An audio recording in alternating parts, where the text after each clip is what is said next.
Je vais faire comme à l'introduction, je vais donner 5 idées. Voilà. La première, c'est que je voudrais rassurer Daphna.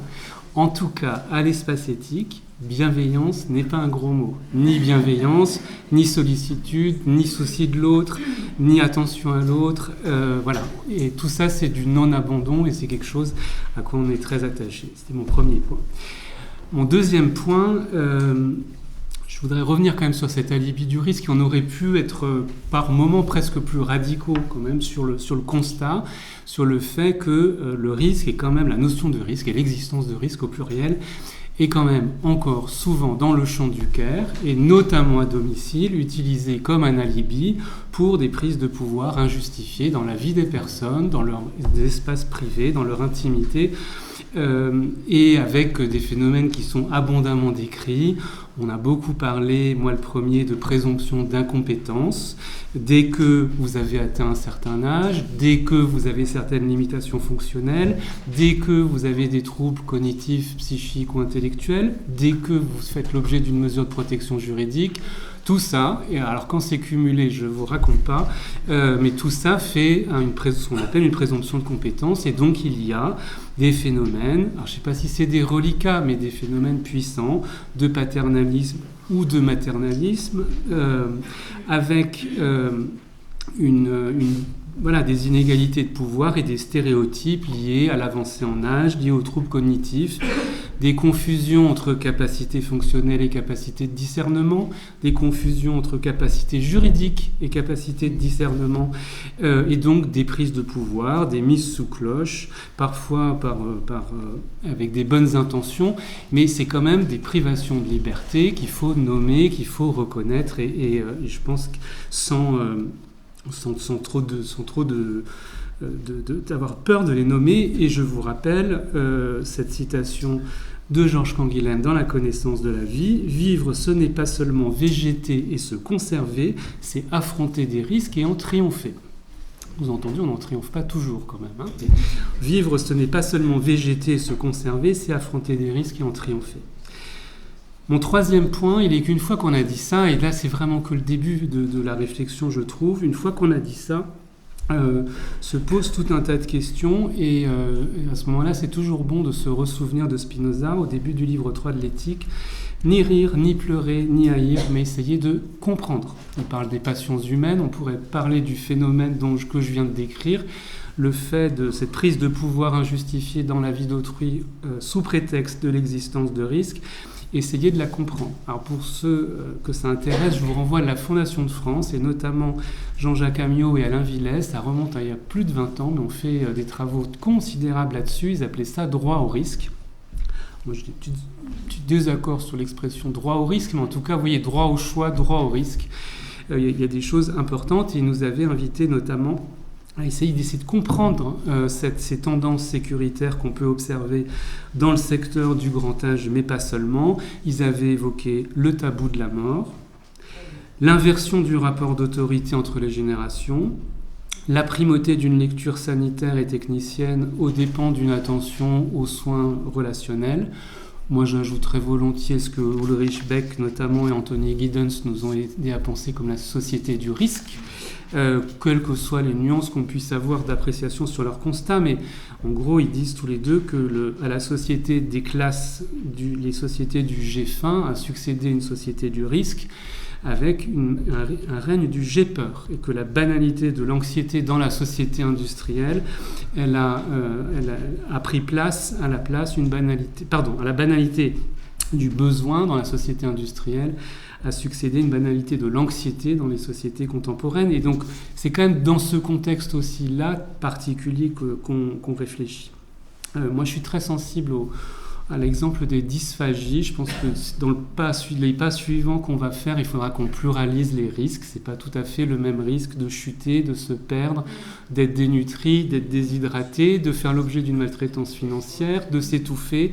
Donc là, on l'a prise un peu comme une catégorie ombrelle aujourd'hui, mais il faudrait sans doute pluraliser. De même qu'il faudrait sans doute pluraliser, vous l'avez très bien dit, les domiciles. Mais ça, vous le savez mieux que nous. Du coup, la question si on essaye de complexifier un peu, c'est aussi notre appréciation très divergente du risque selon les générations. Ceux qui sont spécialistes des maladies neuroévolutives ont entendu parler d'un décret qui a été pris relatif à la conduite automobile quand vous avez eu un diagnostic de maladie neuroévolutive.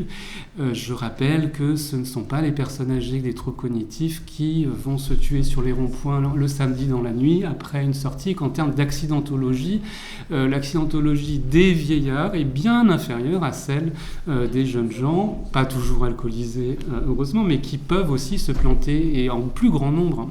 Et donc la vigilance sociale, en tout cas les mesures sociales prises sont beaucoup plus sécuritaires vis-à-vis de la population âgée sur cette question de la sécurité routière que celle des plus jeunes. Ce qui n'est pas forcément une bonne chose, quelle que soit la façon dont on l'attrape. Enfin, donc moi, l'exemple de la dysphagie, je l'aime bien parce qu'il pose aussi la question des risques pris et de la compétence à faire face à ces situations complexes pour les professionnels. Et donc j'ai bien aimé qu'à la question des risques encourus par les personnes aidées, on parle aussi de tous les risques qui pèsent sur les professionnels, sur les institutions, et je trouvais que cette mise en parallèle était importante. Donc, comment aborder cette question du risque? Quatrième point, comment ne pas l'aborder? Moi, il y a quelque chose qui maintenant est clair dans ma tête, ça ne l'était pas il y a quelques années, c'est qu'il faut absolument arrêter de réfléchir à partir d'un curseur et se dire, la question est où est-ce qu'on met le curseur entre sécurité et liberté? Comme s'il y avait sécurité d'un côté, liberté, et est-ce que vous donnez plutôt de la liberté aux gens, ou vous rognez sur leur liberté au nom de la sécurité? Je crois que dès lors qu'on a accepté cette métaphore et qu'on raisonne comme ça, on a perdu. Parce que l'enjeu n'est pas de choisir entre les deux, l'enjeu, Sophie l'a très bien dit en introduction, et comment on les articule. Quand, si vous allez au sport d'hiver ou si vous prenez votre voiture dans la journée ou dans l'hiver, vous allez peut-être faire un certain nombre d'expériences, prendre un certain nombre de risques, mais vous serez assuré, vous aurez vérifié votre matériel. Et prendre des risques signifie pas nécessairement être un kamikaze. Et donc la question est comment on essaie de garantir au maximum la plus grande liberté dans des conditions de sécurité. Mon exemple favori là-dessus, je prends le temps j'en ai pour 1 minute, c'est dans le champ de la protection juridique des majeurs. C'est au temps où Émilie Pecker était juge d'instance, juge des tutelles, et elle racontait qu'elle avait un majeur protégé qui lui avait écrit en disant qu'il avait rencontré une jeune Russe sur Internet et qu'il voulait ils étaient tombés amoureux et qu'elle lui demandait de l'argent pour venir en France, qu'elle n'avait pas les moyens de se payer le billet d'avion et qu'elle voulait venir le rejoindre en France. Première lettre, elle classe. Deuxième lettre, elle classe. Il écrit une 3e fois et cette fois, elle convoque le majeur protégé et son mandataire. Il s'avère que le jeune homme a beaucoup d'argent sur son compte, donc cette dépense d'un voyage ne serait pas ruineux pour elle, et elle finit par ordonner au mandataire de mettre à disposition du majeur protégé la somme demandée pour le voyage. Donc elle appuie du côté de sa liberté, tout en étant consciente, comme le mandataire dit, mais il est en train de se faire avoir, elle ne viendra jamais. Non. La juge sait qu'il y a ce risque-là d'une escroquerie, tout simplement, ce qui veut dire que elle dit on va pas envoyer de l'argent, on va lui proposer de lui prendre un billet, on va lui demander d'avoir une carte d'identité pour avoir un nom, et on lui prend le billet, on lui envoie le billet, ce qui déjà va limiter les choses.